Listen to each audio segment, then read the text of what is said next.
You see,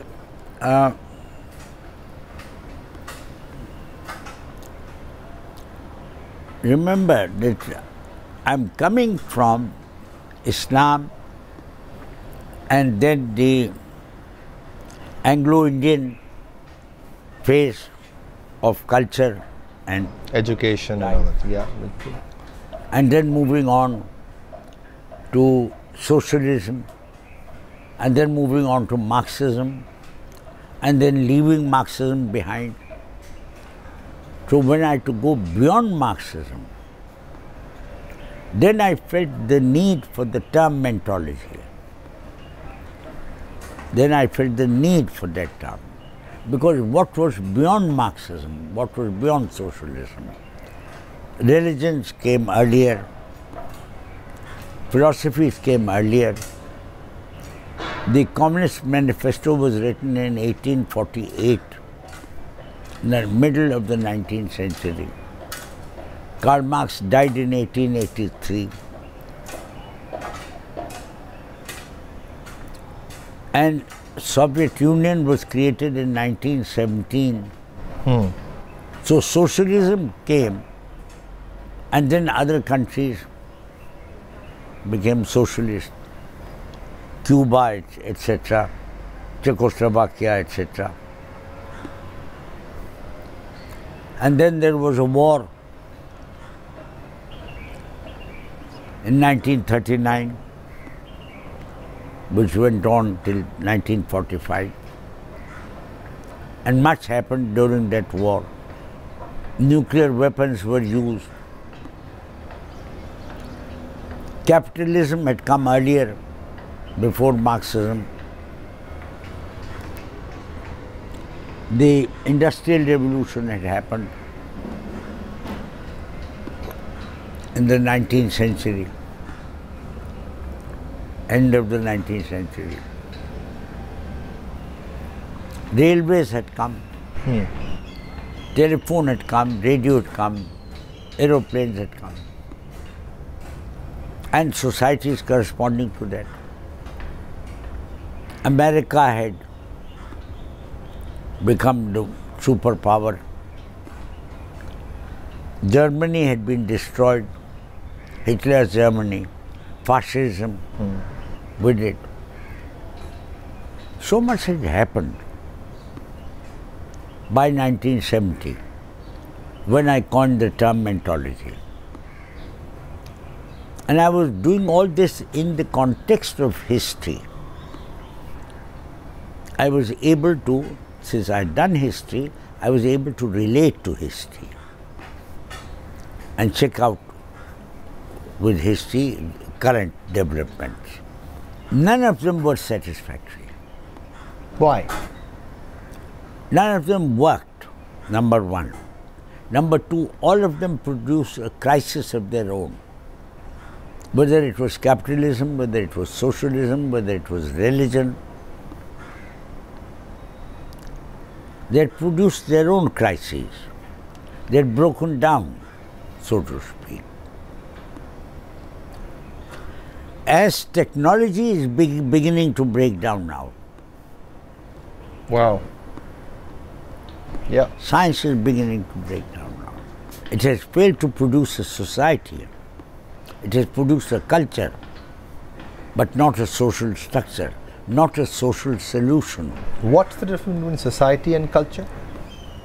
Well, culture means the way that people think and respond. Their manners, their motives, their thinking, their ideas. All this is culture.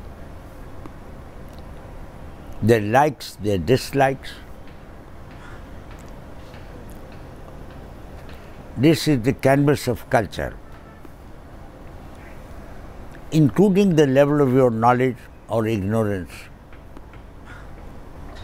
Culture is a very wide term. It does not mean only manners and customs. ठीक है, समझ गया. It means the condition of man. whole condition of man. So there is a political culture, and there is an economic culture, and there is an artistic culture, Understood. and there is a culture of habits and responses, behavioral culture. So culture is a very big term. It includes, I think, most of the products of the mind. Very well. In fact, I would like to describe culture as the state of your mind, because there is no other word for it. And culture is an elastic term. You can go on adding things to it. You can extract one specific item, or you can go on expanding it and including the whole. Arts are included in culture. Sciences are included in intellectual culture. So you can say intellectual culture, emotional culture, artistic culture, etc. बिल्कुल सही. Behavioral culture. So culture is a big word. The way that men live and act and do. And society is? And what is society? Society is a numerical collection of people who are working together, who are interconnected. If people are unconnected, then it is not a society. But people who are connected. This is going to. So, if people are not connected, then they will not be able to. This is not a society. They are not society. If they are disconnected. Understood. I would not like to say not connected. I would like to say disconnected. Then they are not a society. But connected people are a society. But when people connect together, don't they form cultures as well? Of course they do. Of course they do. Okay. So all society has a culture. Okay. All societies have a omnibus culture and subcultures. बिल्कुल सही. बिल्कुल सही. So when I came to this point in my own story, in my own journey as an individual, then I realized, having surveyed all the things that I had gone through, religions, theologies, philosophies, political systems, different societies, agricultural societies, industrial societies, and technological societies, because by 1970s technology lots of technologies had come in. Had emerged. बिल्कुल. So then I had to rethink a little more in order to digest all the ground that I had covered over a quarter of a century. Actually, I had started reading before I was 15, but still I said that when I started thinking, so roughly at least a quarter of a century's intensive mental journey. So then I was looking at the thing as a whole. And for me, the point of departure was when I found serious flaws in Marxism and in the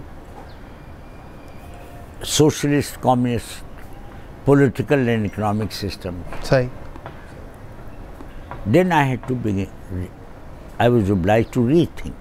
Now, I had used one tool, mental tool, throughout, consistently, since the beginning. And that was history. Reasoning. Reasoning. Okay. So my methodology, my basic methodology was to reason with facts. The logical connection between facts, different facts, which are interconnected. The logic which connects them is reasoning. It is verifiable. It can be confirmed by repeating it. and observing the results of that, repeating that process. You can confirm it, Say. verify it. Say. And that, incidentally, has been the methodology of science. Absolutely. Science has to be logical. You can have ideas, but you need to verify them. You need to confirm them. You can come up with the theory of relativity. Say. But you need to verify. But you'll have to verify it. And verifying it is the process of confirming reason. Very well. बिल्कुल सही. है ना? So that is the method that I use for my rethinking about man. I was not into science. I was into man and society and the history of that man and society. That was my area of interest. Inquiry. बिल्कुल. Not a particular scientific problem. But the method was the same. समझ गया. Of reasoning. So when I started to reason with all this material which I had collected over a quarter of a century, and Noor, of course I did this intensively. It was not a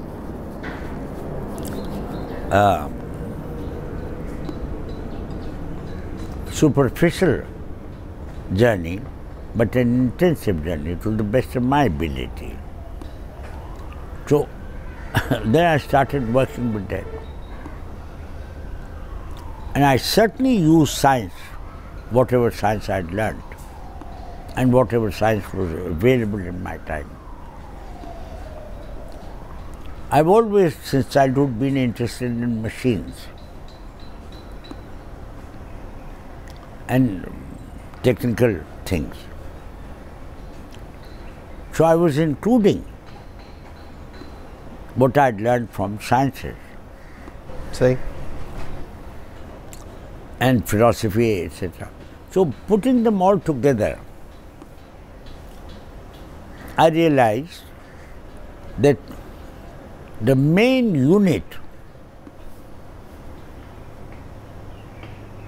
the name of the main unit, which included everything, the comprehensive unit, was nature. Nature was the comprehensive unit. It included everything, including all time. बिल्कुल सही. Past as well as future time. All future time would have to be a part of nature. And all past time was a part of nature. So I realized that it's not only man's mind which was logical or could reason, but all nature, from the past to the future, had to be logical. It could not be illogical. Wow. The reason was that nature was in a dynamic state. Kept on changing. Didn't stay the same at all. Yeah. Kept on changing through cause and effect. Wow. Understood. Not just changing. Not changing whimsically. Not changing randomly, but through cause and effect. Wow. Amazing. That was the common factor in all nature, past and future. And cause and effect is the mother of reasoning, is the mother of logic. Wow. That is where logic comes from. You observe cause and effect and you have logic. Reasoning should be a mirror of logic. Very well said. As in nature. Bilkul sahi. And nature included man. Bilkul sahi. Nature included prophets. The aliens, if they exist, The all aliens, the other if they exist, they bloody well have to be a part of nature. All cultures, all civilization, The planets, the all universes. species. Wow. That's groundbreaking. Such a simple concept. But we never looked at it like that. At least I never thought of it like So that. that gave me a structure, a framework. And then I coined the term universal logic of nature. Universal. And from that I deduced the term mentology. Mentology is a pursuit of the logic of nature in relation to the mind.